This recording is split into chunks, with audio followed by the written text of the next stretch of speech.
aren't the only things that break down hydrogen peroxide. Catalysts are chemicals that are used to speed up reactions. And what we're about to watch is the catalytic decomposition of hydrogen peroxide. But be careful, don't try this at home. Now in my box are concentrated hydrogen peroxide, food coloring, and dish soap. I'm about to pour in potassium iodide, my catalyst, which will start the breakdown. Now this reaction is very simple.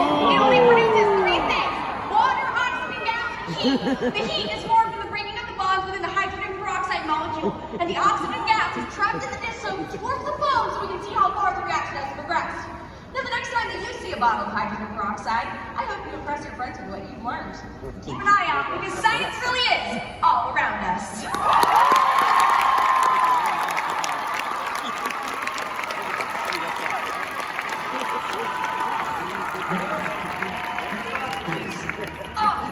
Camille, that was so fun. I feel like if my science teachers were half as vivacious as you, maybe I would have paid more attention.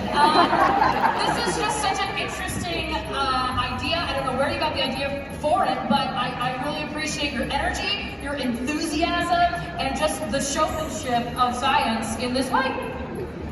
I want to do this with my son when I get out.